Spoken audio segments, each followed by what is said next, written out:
Une montre à 100 000 dollars, une Ferrari pour chaque jour de la semaine, 1,25 billion de dollars d'actifs. Voilà à quoi ressemble la richesse extrême. Mais parmi les plus fortunés de Jamaïque, certains se démarquent par leur discrétion. C'est le cas de Sean Paul, une icône mondiale du dancehall, dont l'histoire est tout sauf ordinaire. Loin d'être un simple rebelle ayant percé dans la musique, Sean Paul a d'abord connu une carrière sportive prometteuse. Il a représenté la Jamaïque en water polo, une discipline où il a brillé grâce à sa détermination et son esprit d'équipe. Mais c'est en troquant les bassins pour les studios d'enregistrement que le monde entier a véritablement ressenti l'onde de choc Sean Paul. Avec des tubes légendaires comme Get Busy ou Température, il s'est imposé comme un véritable ambassadeur du dancehall jamaïcain. Il a transformé les rythmes de son île natale en bande-son planétaire, vendant des millions de disques et accumulant une fortune estimée à 25 millions de dollars. Ce succès fulgurant aurait pu le faire sombrer dans une vie d'excès, mais Sean Paul a surpris tout le monde par sa sobriété. Plutôt que de s'adonner à l'ostentation, comme beaucoup de ses pairs, il a toujours préféré garder les pieds tôt sur terre. Son achat le plus extravagant ? Une montre de luxe à 100 000 dollars acquise au début de sa carrière. Une folie qu'il reconnaît lui-même comme un peu excessive. Dans un milieu où certains artistes collectionnent les voitures, comme d'autres collectionnent les baskets, Sean Paul se distingue par son style décontracté et son goût pour la simplicité. Il consacre son temps libre à sa famille ou à ses tournées, préférant le contact humain à l'exhibition de richesses. Peu de bijoux, pas de bolide tapageur, mais une générosité sans limite. En effet, Sean Paul est également reconnu pour ses actions humanitaires. À travers la fondation The Sean Paul Foundation et son soutien à des organisations comme Care Jamaica, il œuvre activement pour l'amélioration des conditions de vie des femmes et des enfants défavorisés. Sur le plan artistique, Sean Paul est une machine à hits. Lorsqu'il ne collabore pas avec les plus grandes stars mondiales comme Beyoncé, Sia ou Clean Bandit, il enchaîne les succès en solo. Même ceux qui prétendent ne pas aimer danser finissent par se déhancher sur ces rythmes irrésistibles. Son album Dirty Rock, sorti en 2002, a été un tournant. Certifié double disque de platine, il a redéfini la place du dancehall dans la musique mainstream et lui a valu un Grammy Award. Grâce à ses morceaux incontournables comme Gimme the Light ou Like Glue, Sean Paul a permis à des millions de fans d'apprivoiser le patois jamaïcain sans traducteur. Son influence dépasse la musique. Il est devenu une figure de la culture jamaïcaine contemporaine. Côté mode, Sean Paul a aussi su imposer son identité sans jamais tomber dans le bling-bling. Plutôt que de miser sur des marques de luxe, il a créé SP, une ligne inspirée de ses racines jamaïcaines. Elle permet à ses fans d'arborer fièrement leur culture avec style et authenticité. Ses prestations sur les scènes des plus grands festivals comme Coachella ou Glastonbury rappellent ce qu'il n'est pas seulement un musicien, mais aussi un véritable architecte sonore, capable de transmettre l'énergie du reggae et du dancehall à chaque coin du globe. Avec tout cela, sa fortune estimée à 25 millions de dollars semble parfaitement cohérente. Et pourtant, si vous pensez que Sean Paul est impressionnant, attendez de découvrir Levy Roots.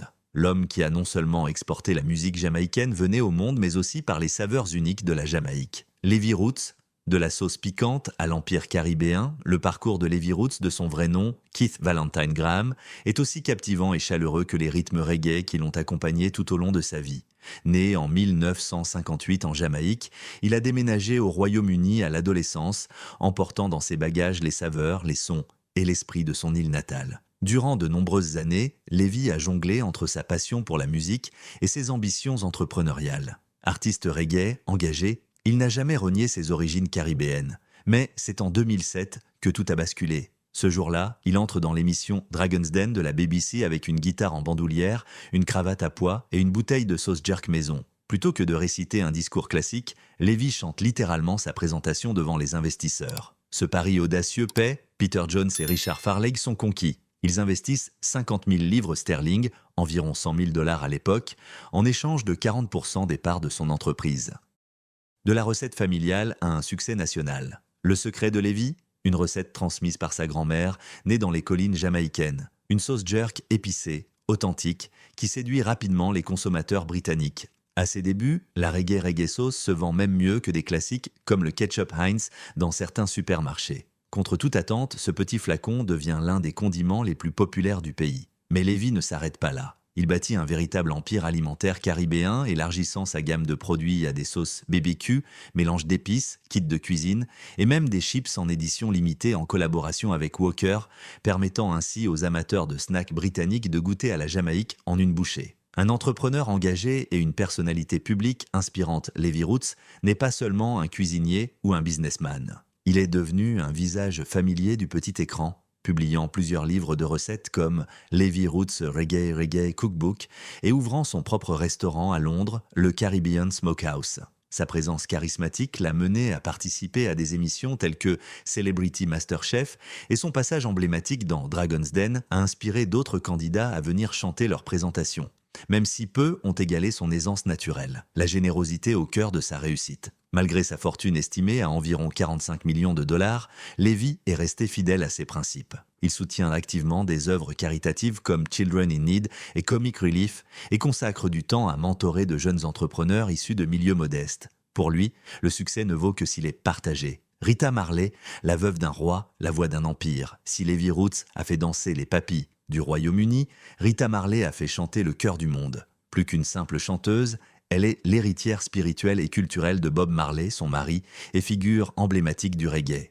Née Alpha Rita Anderson à Santiago de Cuba et élevée à Kingston en Jamaïque, Rita a d'abord connu la notoriété en tant que membre du trio féminin The Soulettes avant de rejoindre The I-Threes, le groupe vocal qui a accompagné Bob Marley and the Wailers sur leur plus grand succès, une vie de musique, d'héritage et de mémoire. Après la mort de Bob Marley en 1981, Rita n'a jamais cessé de défendre son message. Elle a fondé le Bob Marley Museum à Kingston, préservant l'héritage de l'homme qui a changé le visage de la musique mondiale. Plus qu'une veuve, Rita est devenue une gardienne du patrimoine reggae. Par ses œuvres philanthropiques, sa musique et sa détermination, elle continue de faire vivre la culture jamaïcaine tout en inspirant des générations entières d'artistes et de militants. Rita Marley, la reine du reggae, est gardienne d'un héritage. L'histoire de Rita Marley a véritablement atteint son apogée lorsqu'elle s'est unie à Bob Marley, non seulement en tant qu'épouse, mais aussi en tant que membre fondatrice des I-Threes, le trio vocal féminin emblématique qui accompagna Marley dans ses plus grandes œuvres. Ensemble, ils ont façonné un son si distinctif que le nom Marley est aujourd'hui devenu synonyme de reggae dans le monde entier. Mais il serait réducteur de penser que Rita s'est simplement effacée après la mort de Bob en 1981. Bien au contraire. Elle a retroussé ses manches et s'est attelée à bâtir un véritable empire culturel et musical à la hauteur de la légende qu'était son mari. Bâtisseuse d'un temple reggae, Rita Marley a transformé la résidence familiale située au 56 Hope Road à Kingston en un lieu de pèlerinage pour les passionnés de reggae. Le Bob Marley Museum. Ce musée abrite des souvenirs, des objets personnels et des fresques emblématiques qui célèbrent la vie et l'œuvre du roi du reggae. Elle a ensuite repris la direction de Tuff Gong International, le label fondé par Bob Marley, et l'a transformé en l'une des maisons de disques les plus influentes des Caraïbes, dédiée à la diffusion et à la préservation de la musique reggae pour les générations futures. Une fortune au service des autres. Grâce à ses initiatives culturelles et entrepreneuriales, Rita a bâti une fortune estimée à 50 millions de dollars. Pourtant, derrière cette richesse se cache un cœur profondément engagé. À travers la Rita Marley Foundation, elle soutient activement des programmes éducatifs et de santé en Jamaïque et en Afrique, en particulier en Éthiopie et au Ghana. Dans les années 1990, elle s'est même installée au Ghana, renouant avec ses racines africaines. Là, elle a été honorée du titre traditionnel de Nana Afua Adobea, un symbole de respect et d'intégration dans la culture locale. Quand Rita Marley entre dans une pièce, c'est toujours avec une couronne au sens propre comme au figuré. Usain Bolt, l'homme le plus rapide du monde. Si Rita est une légende de la musique, Usain Bolt est une légende du sport. Surnommé l'homme le plus rapide de la planète, Bolt détient toujours les records du monde sur 100 mètres, 9,58 secondes, et 200 mètres, 19,19 secondes, établis lors des championnats du monde de Berlin en 2009. Avec 8 médailles d'or olympiques, il a dominé l'athlétisme mondial pendant plus d'une décennie, devenant une icône planétaire. Sa vitesse de pointe enregistrée sur piste, environ 44,72 km/h, soit 27,33 miles par heure, plus rapide que la circulation urbaine moyenne dans la plupart des grandes villes. De la piste à l'empire commercial, en dehors des stades, Bolt a habilement transformé sa célébrité en succès commercial. À son apogée, il gagnait plus de 30 millions de dollars par an, dont près de 10 millions uniquement grâce à son contrat avec Puma, qu'il a sponsorisé tout au long de sa carrière. Il a aussi été le visage de grandes marques comme Gatorade, Virgin Media, Visa et Hublot. En parallèle, il a cofondé Bolt Mobility,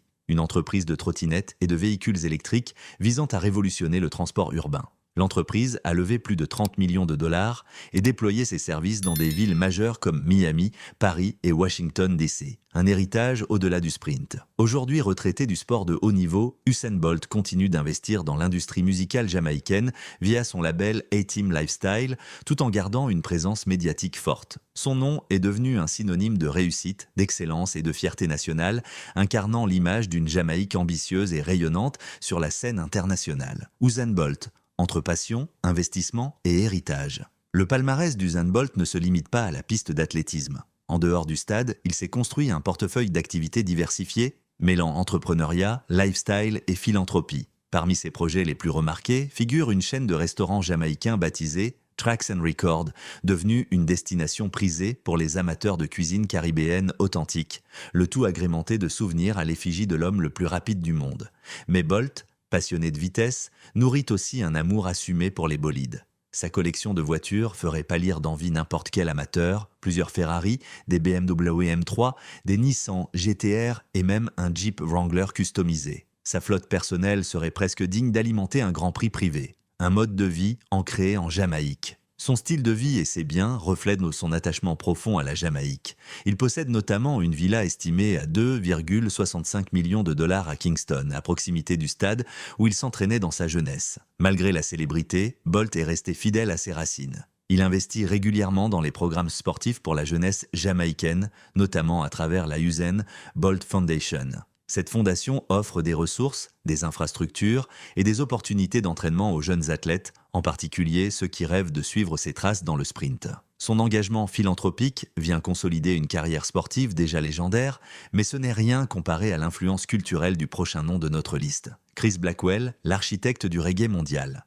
Si le nom de Chris Blackwell ne vous dit rien immédiatement, son œuvre résonne à travers les haut-parleurs du monde entier. Fondateur du mythique label Island Records, Blackwell est l'homme qui a révélé Bob Marley au monde et qui a transformé le reggae jamaïcain en phénomène international. Et ce parcours lui a valu une fortune estimée à plus de 350 millions de dollars. L'histoire commence en 1959, lorsque Blackwell fonde Island Records avec 10 000 dollars prêtés par ses parents. Il travaille d'abord avec des musiciens locaux jamaïcains, mais son coup d'éclat arrive en 1964 avec le tube My Boy Lollipop de Millie Small. Le single se vend à plus de 6 millions d'exemplaires, marquant un tournant dans l'exportation de la musique jamaïcaine vers les marchés occidentaux. L'alliance mythique avec Bob Marley, mais c'est en 1972 que l'histoire entre dans la légende.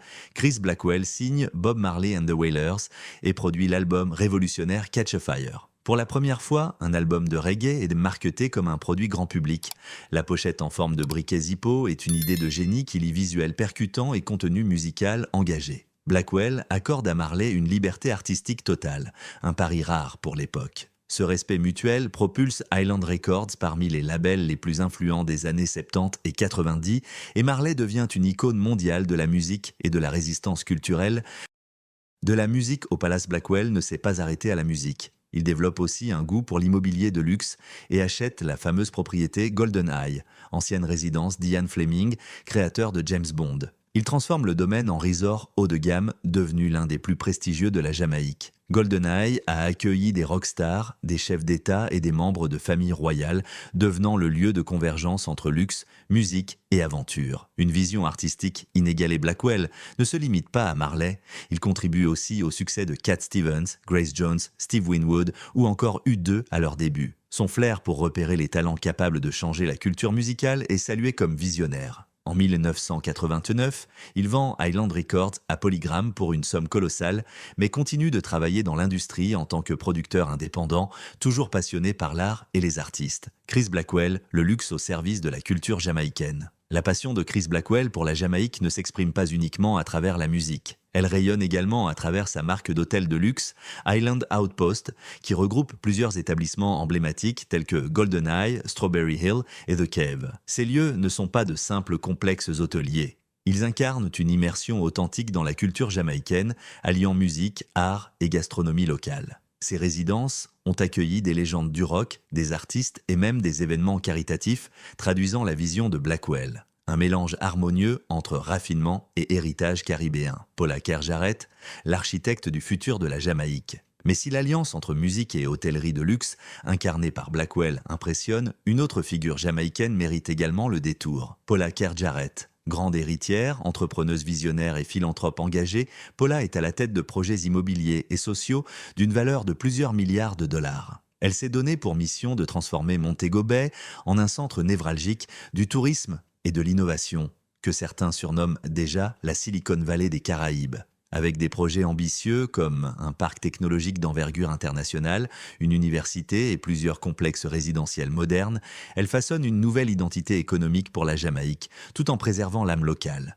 Une femme d'influence et d'impact. Mariée à Danny Wegman, président de Wegmans Food Markets, une chaîne de supermarchés aux États-Unis, Paula forme avec lui un duo influent qui combine grande distribution et philanthropie internationale. Ensemble, ils mènent des actions caritatives de grande envergure à travers l'Atlantique, touchant aux domaines de l'éducation, de la santé et du développement communautaire. Mais Paula ne se contente pas de projets privés. Elle siège au Conseil de croissance économique de la Jamaïque et agit en tant que déléguée spéciale aux investissements et à la philanthropie. À ce titre, elle joue un rôle clé dans l'attraction d'investissements internationaux, assurant une croissance durable pour le pays. Son engagement lui a valu de nombreuses distinctions, notamment un prix de la St. George Society de New York, qu'il a honoré pour ses contributions à l'enseignement supérieur et au renforcement des communautés dans le cadre du Commonwealth. Wayne Chen, le magnate aux multiples casquettes. Et si vous pensiez que le parcours de Paula Kerr Jarrett était impressionnant, attendez de découvrir Wayne Chen. Lui aussi milliardaire, Wayne Chen incarne la polyvalence entrepreneuriale jamaïcaine. Véritable homme orchestre, il a su bâtir un empire commercial touchant à la finance, à l'alimentation et à de nombreux conseils d'administration. À la tête d'une chaîne de plus de 30 supermarchés à travers l'île, il a transformé l'expérience du commerce de détail jamaïcain. Mais la gestion de ces enseignes n'est qu'un volet de son influence. Wayne Chen est souvent décrit comme le couteau suisse du monde des affaires jamaïcain, cumulant rôle de dirigeant, investisseur et stratège avec une vision tournée vers l'avenir. Son parcours témoigne du dynamisme économique croissant de la Jamaïque, porté par des leaders aussi agiles qu'engagés. Wayne Chen. Le stratège discret de la Jamaïque, Wayne Chen est bien plus qu'un simple homme d'affaires. Il est à la tête de plusieurs sociétés influentes, notamment AIC Barbados Limited et West Indies Trust Company, ce qui fait de lui une figure incontournable dans les domaines de la finance, du développement urbain et même des médias. S'il existe un secteur clé en Jamaïque, il y a de fortes chances que Wayne y ait déjà laissé son empreinte.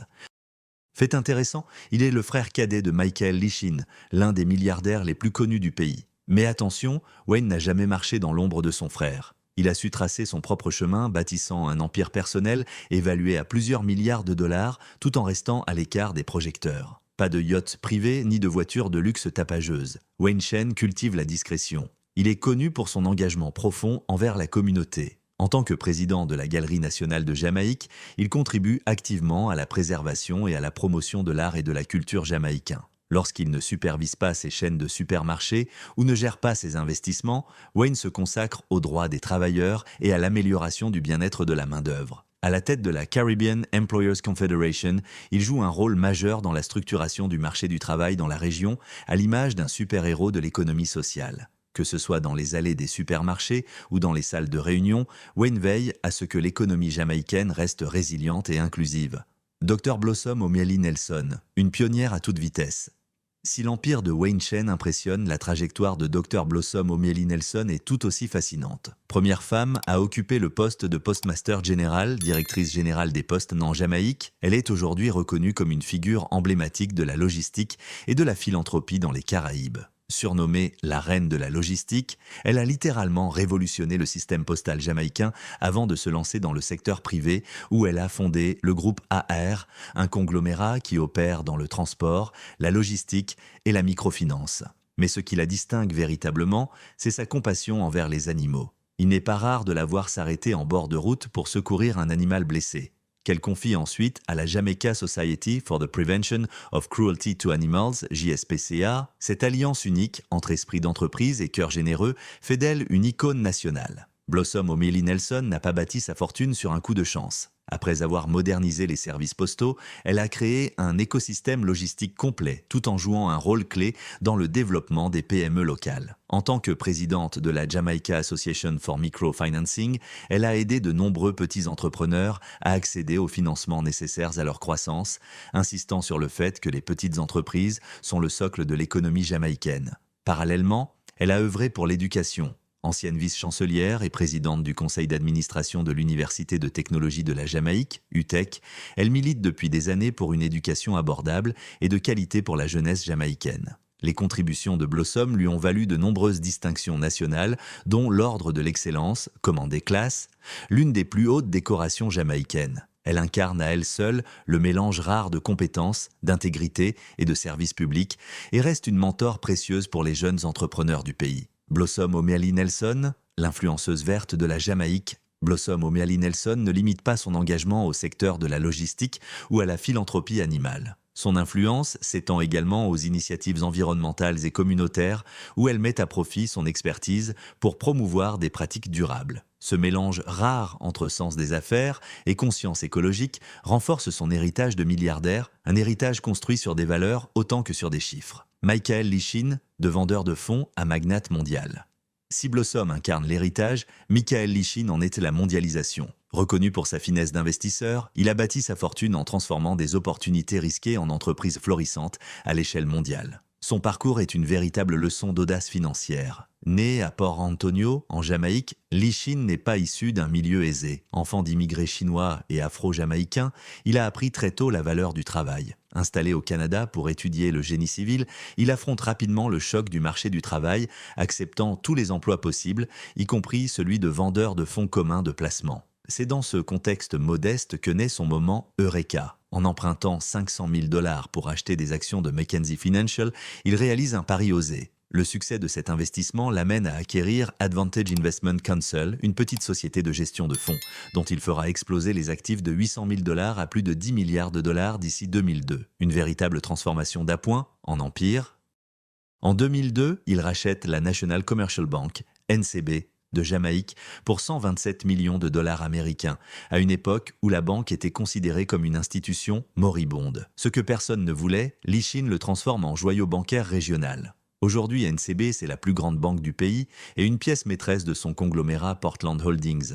Sa fortune est aujourd'hui estimée à plus de 1,2 milliard de dollars US, selon Forbes. Mais contrairement à ce que l'on pourrait croire, Lichin n'est pas qu'un simple amateur de profit. Philanthrope engagé, il a déjà fait don de plus de 60 millions de dollars à des institutions culturelles et éducatives, telles que le Musée royal de l'Ontario et l'Université McMaster. En 2016, il est nommé président du Conseil pour la croissance économique de la Jamaïque, un poste stratégique destiné à attirer les investissements étrangers et à accélérer le développement national. Fidèle à ses principes, Lichin déclare « J'ai toujours voulu devenir riche, mais surtout, je voulais pouvoir aider les autres. Cela ne l'empêche pas d'apprécier le luxe. » À un moment donné, il possédait un super yacht de 377 pieds d'une valeur de 354 millions de dollars, véritable palais flottant. Il est également connu pour sa collection de Ferrari, un plaisir qui ferait probablement frémir plus d'un conseiller financier. Mais chez Lichin, le luxe est le fruit du mérite, jamais une fin en soi. Ce qui compte, c'est la capacité à créer de la valeur là où personne ne la voit, un talent qu'il appelle lui-même la lecture des inefficiences du marché. Joseph M. Matalon, le stratège silencieux de la finance jamaïcaine. Si Lichin est le visage international de la richesse jamaïcaine, Joseph M. Matalon en est le pilier domestique. Membre d'une éminente famille d'hommes d'affaires, il s'est illustré grâce à des investissements avisés et une intuition entrepreneuriale exceptionnelle. Ancien président de la Private Sector Organization of Jamaica, PSOJ, Matalon a dirigé ou influencé des entités majeures du paysage économique local. Avec une approche discrète mais ferme, il est aujourd'hui considéré comme l'un des hommes les plus riches et respectés de la Jamaïque, incarnant la stabilité, la stratégie et la croissance maîtrisée. Joseph M. Matalon, le stratège discret derrière l'un des plus grands empires de la Jamaïque, avec une fortune personnelle estimée à 3,6 milliards de dollars américains, Joseph M. Matalon est aujourd'hui considéré comme l'un des hommes les plus riches de la Jamaïque. Mais derrière cette réussite spectaculaire se cache une histoire bien plus complexe qu'un simple conte de fées. Son parcours, parsemé de décisions difficiles et de paris risqués, incarne l'essence même de la résilience entrepreneuriale. Les années 1990 Tempête économique et renaissance stratégique. Dans les années 1990, la Jamaïque traverse une période de grave instabilité économique. Effondrement de la monnaie locale, inflation galopante et taux d'intérêt incontrôlables. Même les conglomérats les plus établis sont secoués. Le groupe ICD, détenu par la famille Matalon, n'y échappe pas. Plutôt que de se laisser emporter par la tourmente, Joseph retrousse ses manches. Il décide de vendre les actifs non essentiels, de rationaliser les opérations et de réorienter le groupe vers des secteurs à forte croissance. Ce repositionnement stratégique sauve non seulement ICD de la faillite, mais transforme l'entreprise en un acteur moderne, agile et diversifié. Aujourd'hui, le groupe ICD est impliqué dans de nombreux secteurs: construction, assurance, commerce électronique, immobilier et médias. Matalon siège notamment au conseil d'administration de RJR, Gleaner Communications Group, un pilier du paysage médiatique jamaïcain qui gère plus de 1250 milliards de dollars jamaïcains d'actifs et enregistre 28 milliards JMD de bénéfices annuels. Ce qu'on appelle l'effet Matalon, un mélange de rigueur financière et de vision à long terme. Un héritage qui transcende les liens familiaux. Issu de l'une des familles les plus influentes de la Jamaïque, Joseph a littéralement grandi dans les salles de réunion. Mais il n'a jamais compté uniquement sur son nom. Lorsqu'il reprend les rênes d'ICD, il le fait avec une mission claire: moderniser l'entreprise familiale et l'ouvrir à de nouveaux horizons, allant de la logistique aux projets immobiliers de grande envergure. Le succès est au rendez-vous. Avec une fortune estimée à plusieurs milliards, Joseph Matalon est désormais surnommé l'Obi-Wan Kenobi de la finance jamaïcaine, capable de transformer de vieilles structures en machines économiques performantes et tournées vers l'avenir. Un milliardaire engagé pour la nouvelle génération. Mais le jeu de Matalon ne se résume pas à la recherche du profit. Véritable mentor de l'écosystème entrepreneurial local, il est cofondateur de First Angels Jamaica, le tout premier réseau de capital risque du pays. Son objectif ? Aider les jeunes startups jamaïcaines à accéder aux financements initiaux. Un geste rare dans une économie où le capital est souvent difficile d'accès. En tant qu'ancien président de la Development Bank of Jamaica, il a aussi activement contribué à injecter des capitaux dans les PME et à soutenir des entrepreneurs en herbe à transformer leurs idées en entreprises prospères. Un homme de valeur au service de l'éducation, Joseph Matalon n'est pas seulement un homme d'affaires. Il est également profondément engagé dans la vie communautaire. À Kingston, il a présidé le conseil d'administration de l'Académie Hillel, où il a participé activement à la formation intellectuelle des jeunes générations. Parfois, il plaisante avec les élèves. Oui, le président de votre école est aussi l'un des hommes les plus riches de Jamaïque. Mais derrière l'humour, il y a un message sérieux. Le succès ne vaut rien s'il n'est pas partagé. Matalon croit fermement à la famille, au mentorat et à l'exemplarité. Il a souvent insisté publiquement sur l'importance de fournir aux jeunes des modèles inspirants dans un monde où l'accès au pouvoir économique semble souvent réservé à une élite invisible. Bien qu'il soit un petit poisson sur la scène des milliardaires mondiaux, comme il aime le dire avec humilité, Joseph Matalon observe, apprend et s'adapte, n'hésitant pas à s'inspirer de figures telles qu'Elon Musk ou d'autres leaders mondiaux, sans jamais perdre de vue son identité jamaïcaine et son attachement profond à son île. Si vous aimez cette vidéo, n'hésitez pas à aimer pour soutenir notre travail. Et si vous n'êtes pas encore abonné à la chaîne, abonnez-vous maintenant et activez la cloche pour être averti chaque semaine lorsque nous publions une nouvelle vidéo.